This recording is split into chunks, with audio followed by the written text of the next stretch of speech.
जैसे मकड़ी एक एक तार अपने अंतर से निकाल सुंदर जाल बुनती है, उसी प्रकार प्रकृति ने अपनी चेतना के धागों से इस सुंदर सृष्टि का सर्जन किया। और इसी सुंदर सृष्टि में बुद्ध के सधर्म के मार्ग की वाणी दसों दिशाओं में गूंजेगी और सोई हुई मानवता जाग उठेगी। जो भी सद्धर्म के मार्ग से जुड़ना चाहे उसके लिए हमारे संघ के द्वार खुले हैं, फिर वो चाहे किसी भी वर्ण का ही क्यों ना हो, कोई भेदभाव नहीं होगा। यह अद्भुत क्रांति है शाक्य मुनि। सदियों से मनुष्य ने मनुष्य को धन, जाति, लिंग के आधार पर उत्पीड़ित किया। अब सब समान होंगे। सबको अधिकार है ये परम सत्य पाने का, जैसे हम सब ने प्राप्त किया। सब नश्वर है, सब झूठ है और सबसे कुरूप है यह जीवन।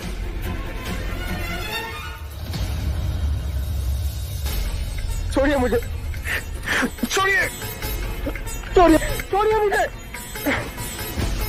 आप होते कौन है मुझे रोकने वाले? मेरे जीवन पर स्वयं मेरा अधिकार है। नहीं, जिसने तुम्हें जन्म दिया उस माता का अधिकार है। जिसने तुम्हारा लालन पालन किया उस पिता का अधिकार है। कितनी लंबी श्रृंखला है जिनके होने से आज तुम हो। तुम पर केवल अपना नहीं, उन सब का अधिकार है। उठो।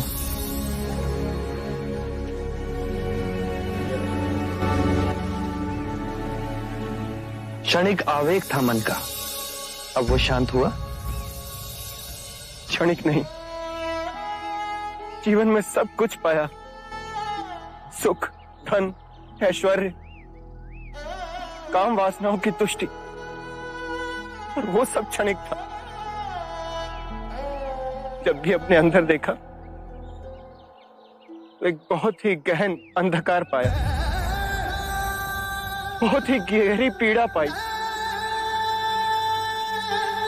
और बहुत ही सूना बन पाया।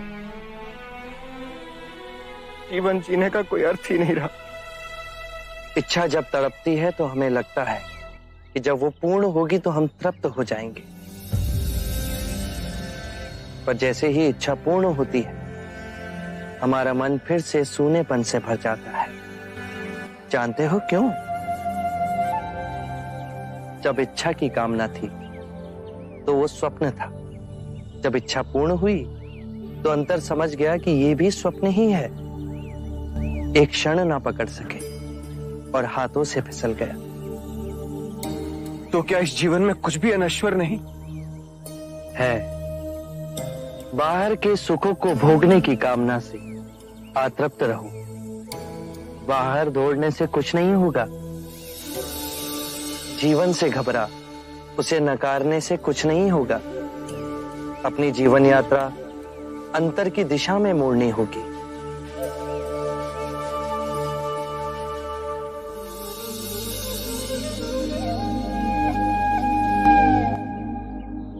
कौन है आप और आपको कैसे पता?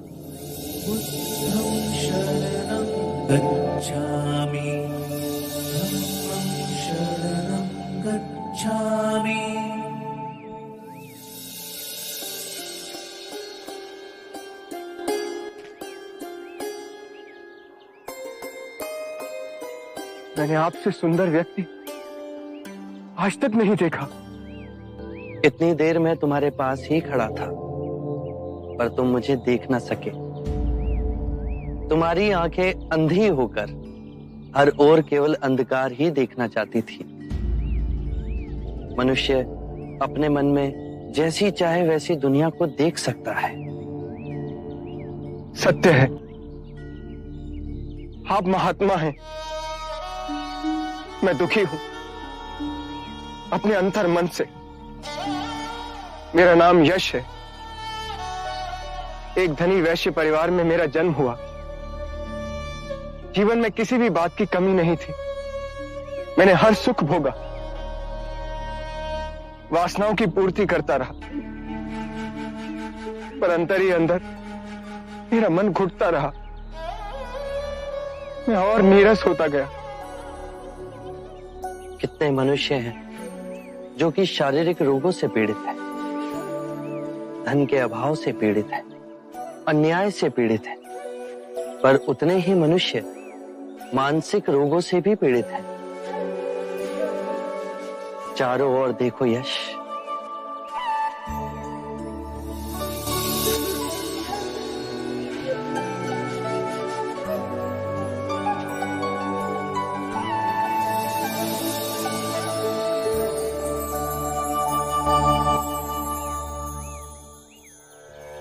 इतना सुंदर।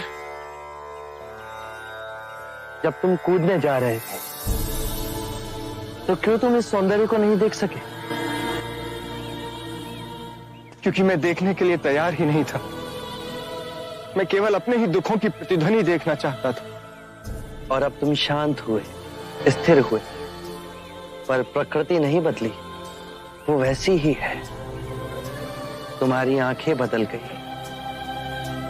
किसी भी बात की अति, चाहे सुख की ही हो, केवल दुख को ही जन्म देती है।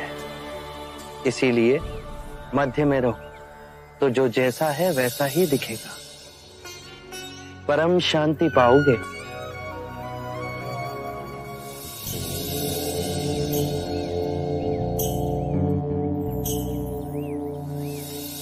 क्या आप मुझे अपना अनुयायी बनाएंगे? हमारा जीवन सादगी से जुड़ा है। धरती हमारा बिछौना है और जो भिक्षा में मिले वही हमारा भोजन। जहां वैभव नहीं, विवेक हो, मैं उस तप के लिए तैयार हूं।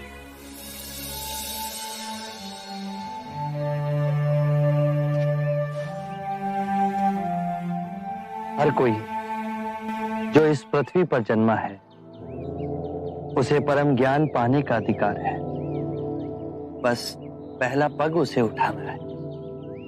मैं तैयार हूं। तुम अपना शीश कटवा सकते हो। मैं अपना शीश देने को तैयार हूं। शीश देने की बात केवल एक प्रतीक है। शीश देने को वही तैयार होता है जो अपने अहंकार का शीश काट अपने गुरु के चरणों में रख सके।